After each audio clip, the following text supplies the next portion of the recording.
Hey everybody, welcome to Snow Talk. Wave 3 News meteorologist Brian Good here on this Monday. We've got the Friday system out of the way, and the chance, anyway, we had some slick spots this morning, some freezing rain and light dusting and snow. That system is now out of the picture. So now we look for what's ahead for us, and we do have several things to track, guys, so we'll dive right on into it here.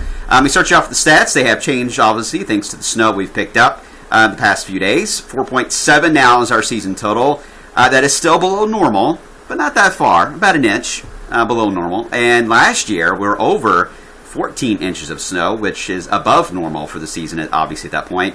But it is interesting to see that the trends last year are already passing up. But I think looking ahead, we're not out of the game yet when it comes to having above normal snowfall for the season. I am still not taking it off the maps at all. All right, for tonight, looking ahead, giving it 1 Twix bar on a scale of 0 to 10. Mainly because of impact. It only takes a dusting to cause a headache in this area, but a half inch to maybe an inch in some cases, yeah, it could be slick outside. So I'm going to give it 1 Twix bar. Sunday through Monday, Super Bowl into Groundhog Day. We've been talking about this one for a while. I'm going to keep it just at 2 Twix bars for the moment. And we'll take it one day at a time. How about that? All right, visible satellites. We're not getting much sun today. We've had like a glimpse every now and then, but just that much. And look at temperatures. We're right at freezing here in Louisville.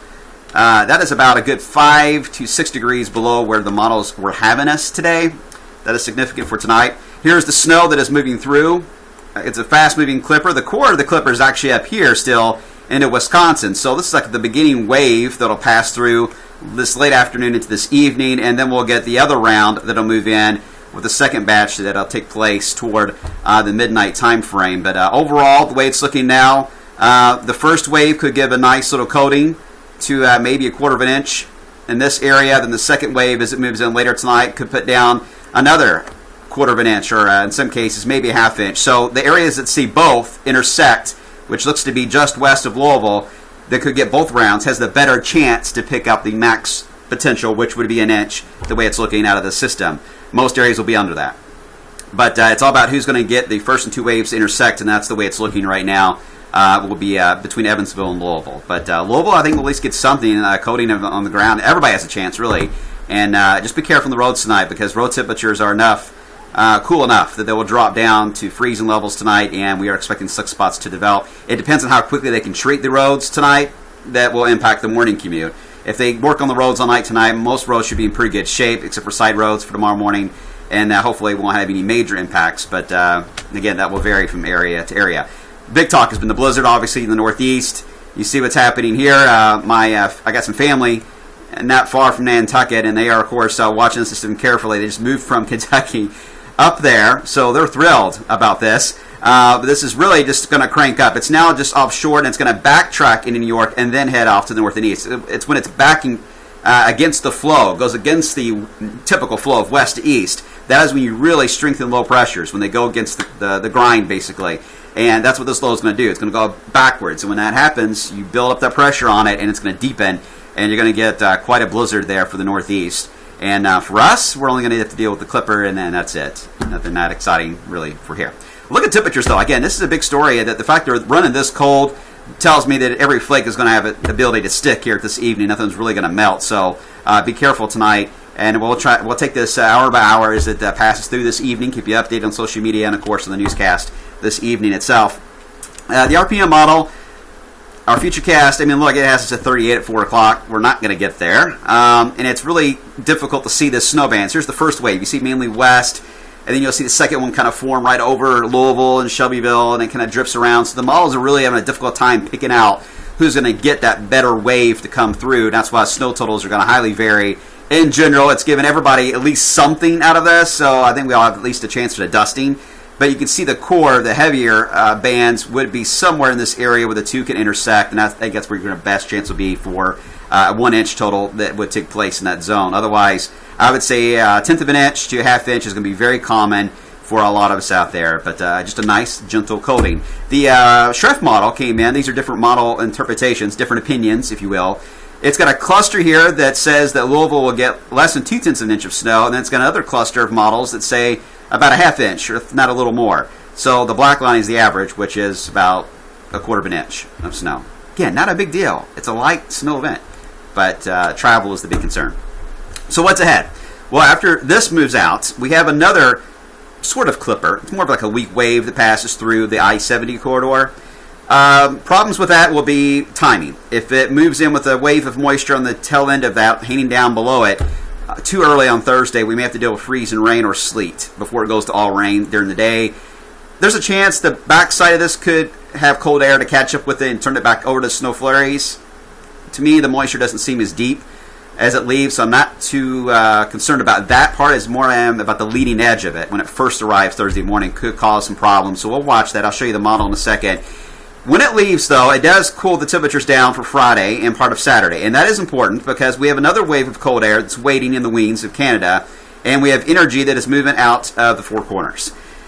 Timing is everything here. On the cold air that leaves our Clipper type system on Thursday, the timing and the depth of the cold air moving out of Canada, and the timing of the energy moving out of the Four Corners.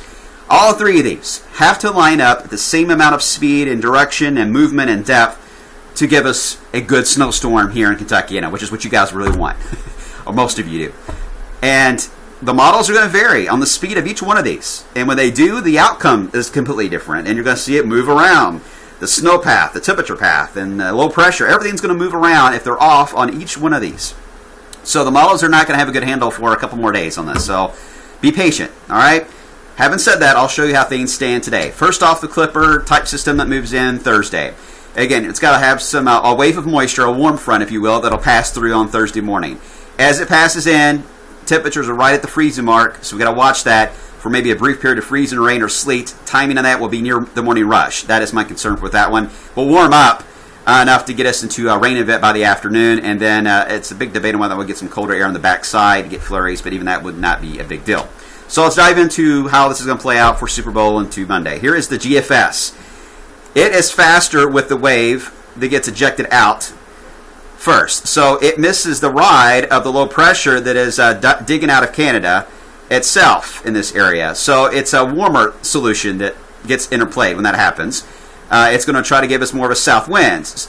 But when you look at the temperature profiles, and it's a weaker system too, by the way, because it's not as phased, it gives the rain-snow line right across southern Indiana. And in fact, it hints that maybe a freeze and rain event. More of a mixed scenario. So the GFS right now says the low pressure coming out of the Four Corners is going to be fast and weaker, and it's going to miss the ride of the cold air moving out of Canada. It's the less impressive, but still an impacting system. Even that one, being the warmer idea, would have some wintry weather involved in it.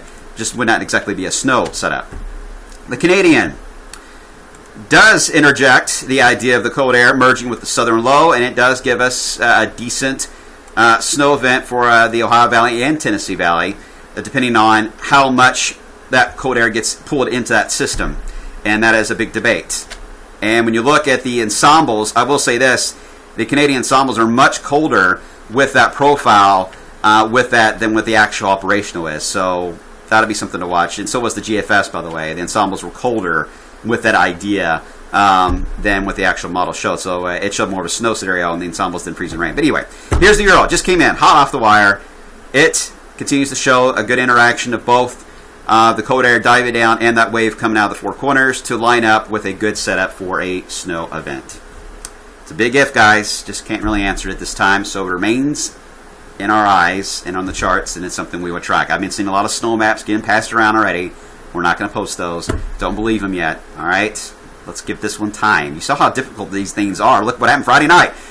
Forecasting these events are very challenging, and this one would be a wet snow event once again for the weekend. So that too adds some issues to it. Looking longer range, I do want to mention I had some maps prepared, but they get transferred over. But the pattern does relax enough after the system goes by that we should see temperatures moderate enough to get a milder pattern interjected. I don't know if it's going to be all rain all the time or all 50s and 60s, but a milder pattern. But then after that, signs are certainly there for much more amplification of the jet stream on both ends, and this will likely lead to extreme warm spells that will come into play. Perhaps for the first time, the interjection to strong to severe thunderstorms into the picture, and some bigger chances for wet snow events. So very active as the month goes on, but the after the Super Bowl system, we may see at least a quiet period for about a week or so. I hope. we could deserve a quiet period if it gets active again for snow lovers. All right, that's how it stands today, guys. We'll watch a light snow for tonight. That'll be our main issue, and I'll have much more about the blizzard in the Northeast come up today at 5 o'clock.